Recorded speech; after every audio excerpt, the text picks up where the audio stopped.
Bonjour et bienvenue dans cette nouvelle review hebdomadaire de The Elusive Samurai qui revient avec le chapitre 157 après une semaine de pause. Une bataille décisive va commencer alors et voyons rapidement comment elle commence.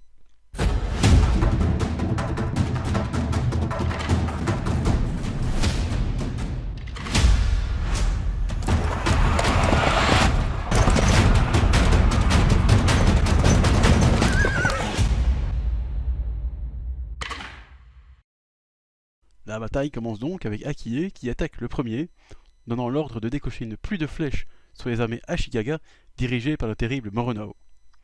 Ce dernier reste cependant impassible devant cette puissante attaque car il nous révèle qu'il a pris soin d'acheter toutes les pointes de flèches de la région pour empêcher Akie d'en racheter pour la bataille, et donc Akie serait à court de flèches. On voit donc que Moronao est arrivé, encore une fois, très bien préparé et que même avant le début de la bataille, il est déjà d'une redoutable efficacité. Cependant, c'est au tour d'Akie de ne pas être affolé par ce manque de flèches, car ces soldats, assez sauvages, n'ont pas besoin de flèches pour attaquer à distance, ils peuvent se servir de cailloux. C'est là que la petite bataille de cailloux entre soldats d'Akie, précédent chapitre, plus importante que prévu, car cette étonnante bataille a servi d'entraînement au final, malgré les quelques blessés. Donc bon, il y a eu quelques pertes, mais au moins ça a servi pour la vraie bataille. Yusei Matsui décide ensuite de nous livrer une petite leçon dont il a le secret sur le pourquoi on ne voit jamais de bataille de cailloux dans les films d'époque, alors que c'est historiquement vrai. La réponse est assez courte, mais très vraie aussi. C'est juste moche à voir. Et donc, pas très cinématographique.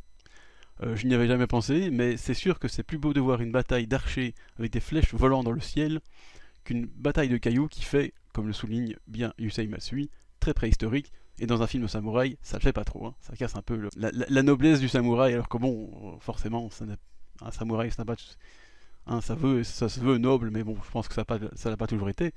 Donc voilà, forcément, une bataille de cailloux, ça fait pas très belle dans un joli film d'action. Donc voilà, c'est encore une fois, c'est une leçon d'histoire de Yusei Matsui, plutôt attenante, mais vrai. Franchement, encore une fois, je suis toujours étonné par les petits inserts d'histoire qu'il arrive à mettre en pleine bataille, hein, parce qu'ils sont en train de se bagarrer. Et là, il dit, bon, en fait, les batailles de cailloux, c'est moche. C'est platement dit, mais c'est tellement vrai. Donc voilà, ça c'est assez amusant quand même.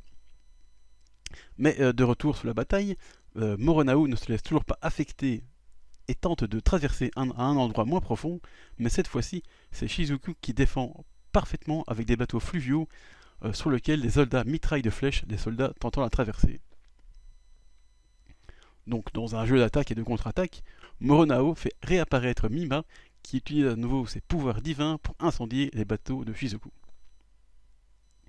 Mima provoque alors Shizuku en duel de pouvoirs divins, mais Shizuku, elle, tenant la promesse qu'elle a faite à Tokiyuki de ne pas utiliser vainement ce pouvoir qui apparemment nuit à sa santé, ordonne plutôt à des soldats de viser à l'arc, à flèche, Mima et son père qui n'est jamais loin, parce que lui il est toujours dans le mauvais coup.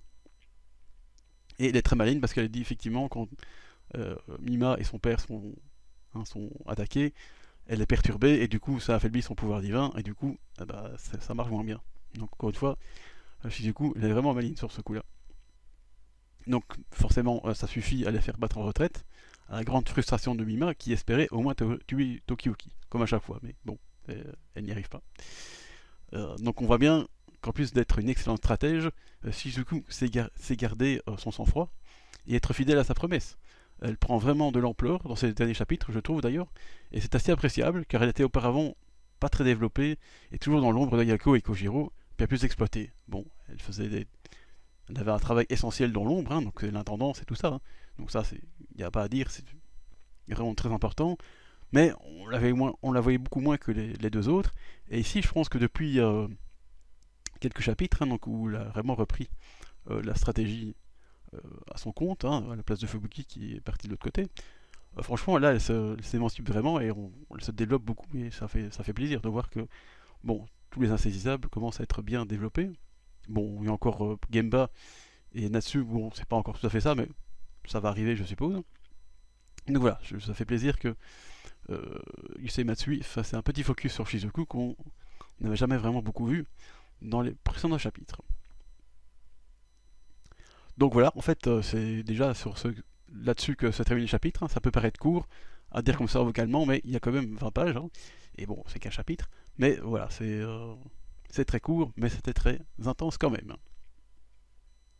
D'ailleurs, ce chapitre se termine avec une page très bien découpée, rassemblant les alliés de Tokiyuki au-dessus et ses amis en dessous. C'est avec cette page que je me suis souvenu que Fuyuki était toujours dans les parages, et quand Moronao décidera de le faire entrer en scène, ça va être une sacrée épreuve pour les insaisissables.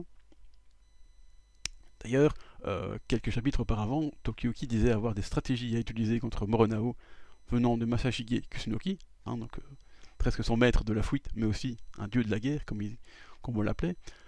Mais on ne sait toujours rien de ce plan, ni s'il pourra cette fois-ci contrer le mal inversé de Fugoki, qui est quand même une très puissante technique. Donc c'est ce qu'il avait dit qu'il y arrivait la prochaine fois, mais on n'a rien vu, on n'a pas vu l'entraînement, rien. Juste un moment où il entraînait ses soldats à pleurer. Bon, et cela devrait contrer Moronao. Je ne sais pas très bien comment, mais bon, tout ça est un peu mystérieux. Je suppose que ça va se développer plus tard. Et voilà, il y a encore plein mal de questions qui se posent vu cette introduction de cette bataille très importante.